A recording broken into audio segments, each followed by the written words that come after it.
The Amish tradition that frightened me most was not about marriage. It was not about becoming a wife. It was not even about leaving my parents' home. It was about standing in front of everyone I knew and knowing they were all watching me. For years I dreaded that moment, long before my wedding was ever planned, long before I met the man I would marry, long before I imagined wearing a wedding dress. I feared my wedding day, not because I doubted love, because I doubted myself. Growing up, I was the quiet girl. Not shy exactly, just quiet. I preferred listening instead of speaking. I enjoyed helping in the kitchen more than joining large conversations. At church gatherings, I often stayed near my sisters. At community events, I was usually in the background. That was where I felt comfortable. Most people accepted it. A few teased me gently, but nobody thought much about it. Then one afternoon, when I was still a young girl, I overheard a conversation that changed everything. Several women were talking after a wedding. I was helping clear dishes. They probably thought I was not listening. One woman laughed and said, "The poor bride looked terrified." Another nodded. Every eye in the room was on her. The women continued talking, but those words stayed with me. Every eye in the room was on her. I could not stop thinking about it. That evening, I imagined myself standing in that same room. Hundreds of eyes watching me walk, watching me sit, watching me smile, watching me speak. The thought made my stomach hurt.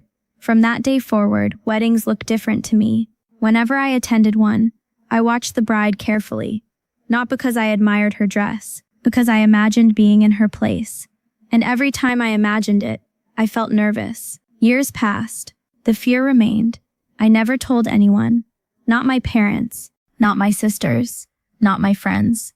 It felt silly. After all, weddings were supposed to be joyful. Who worries about being watched years before they are even getting married? Apparently I did.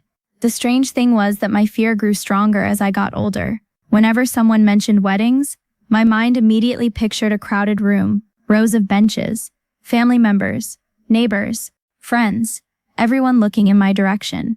I hated the image. One afternoon, my older cousin married. The wedding was beautiful. The house overflowed with guests. The celebration lasted for hours, but I barely noticed any of that.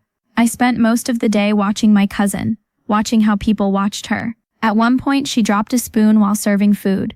Immediately, several people smiled. Some laughed kindly. Nobody meant harm. Yet I remember thinking, what if that happened to me? That night, I could not sleep. The fear felt ridiculous, yet completely real. As the years passed, I became very good at hiding it. Nobody suspected anything. On the outside, I looked calm. Inside, I worried constantly. Then I met Samuel. Everything changed, at least at first.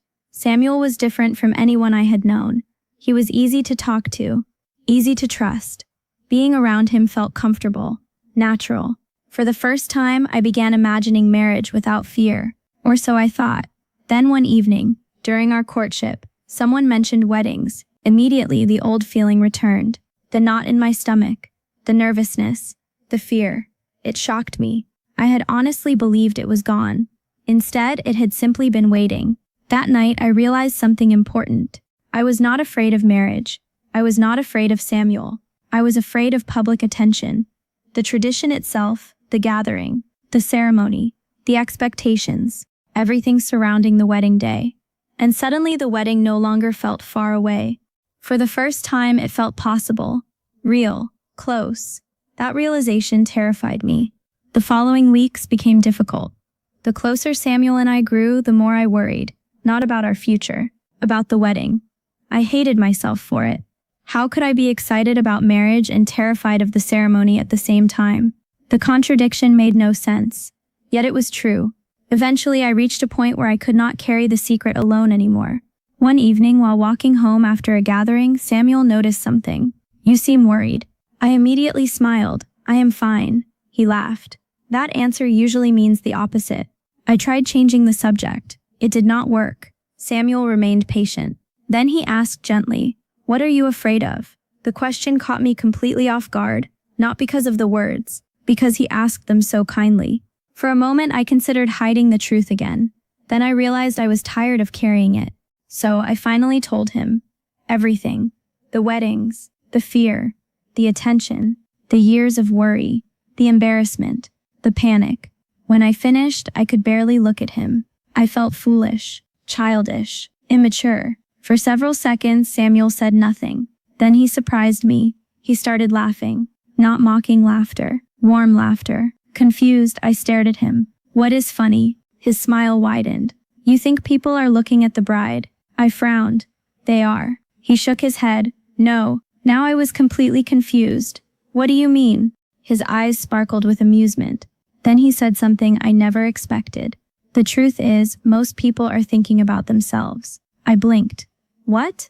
He nodded. They are wondering if they look presentable. Another smile. They are thinking about food. Another. They are thinking about conversations. Then he looked directly at me, and half of them are probably worried someone is watching them. For a moment, I simply stared.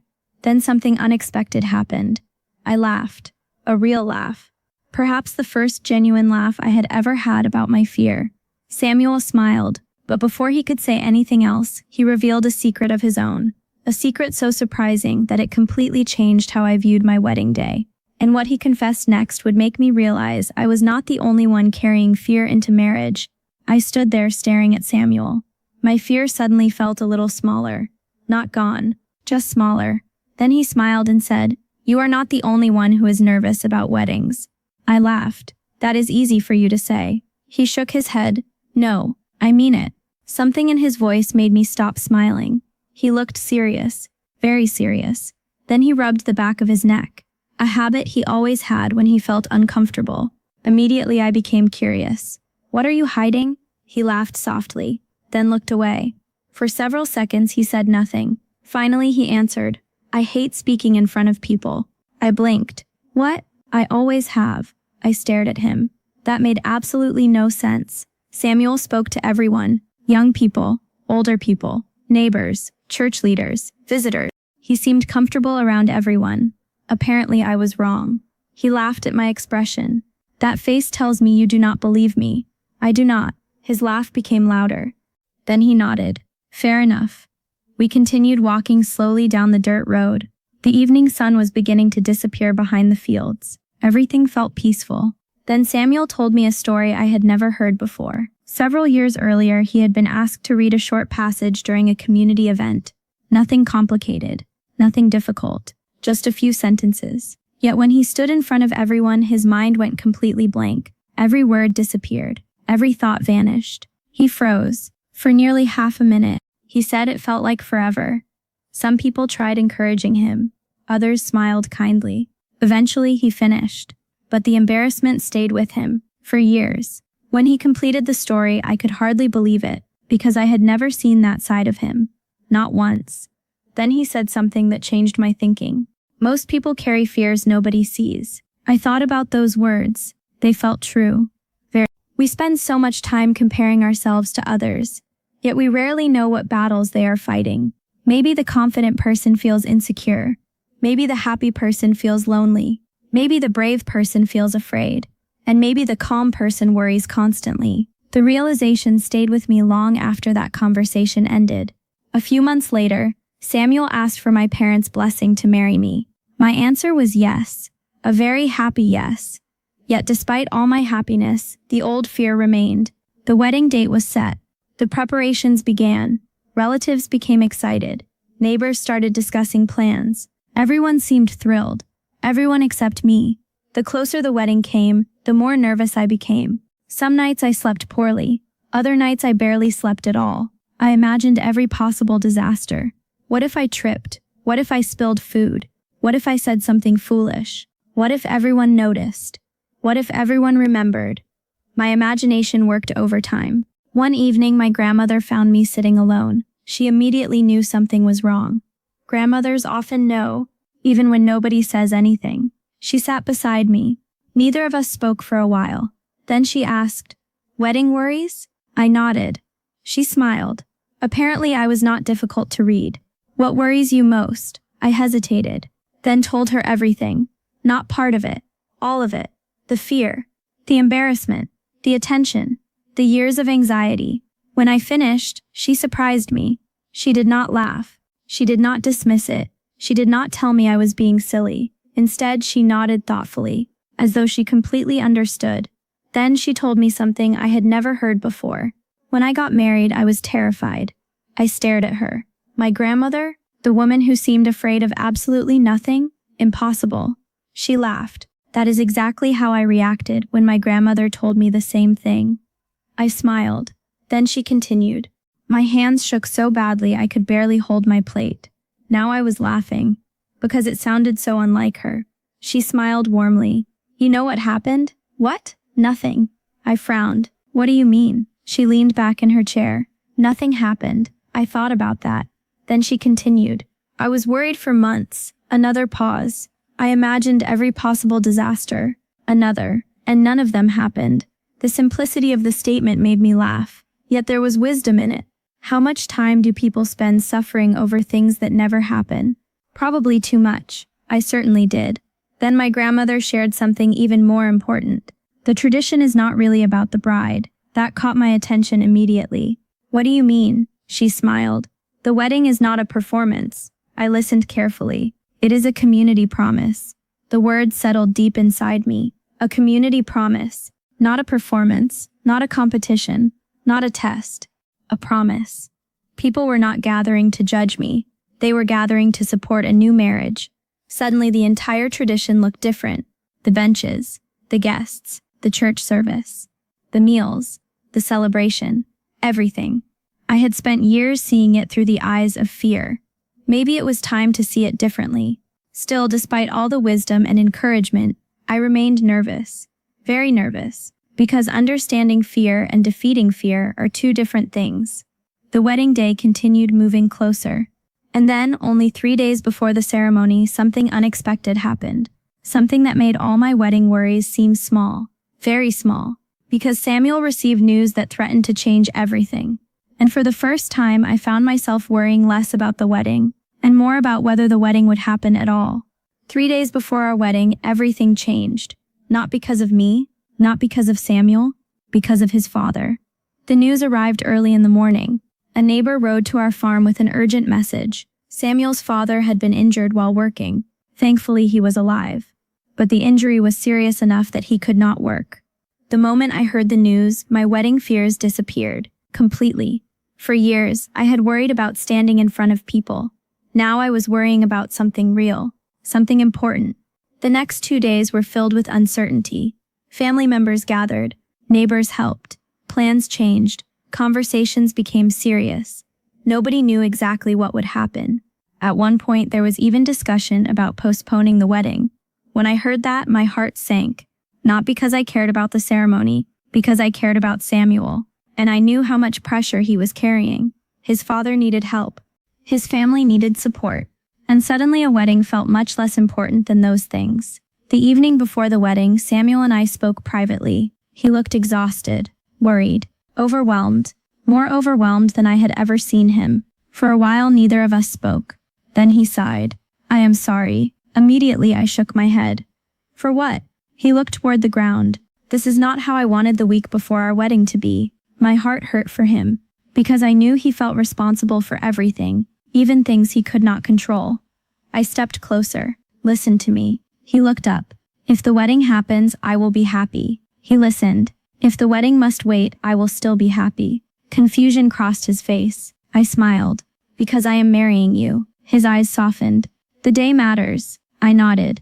But you matter more. For several seconds, neither of us spoke. Then Samuel laughed quietly. What? He shook his head. For years you have been afraid of the wedding. I laughed too. He was right. Then he smiled. And now you are the calm one. That made both of us laugh. Yet he was right about that too.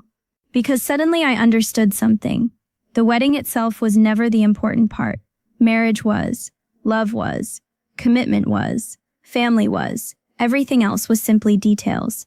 The next morning arrived. My wedding day. The day I had feared for years. The day that had lived inside my imagination for so long. And something unexpected happened. I woke up peaceful. Not nervous. Not terrified. Peaceful. For a moment I did not understand why. Then I realized my attention had shifted.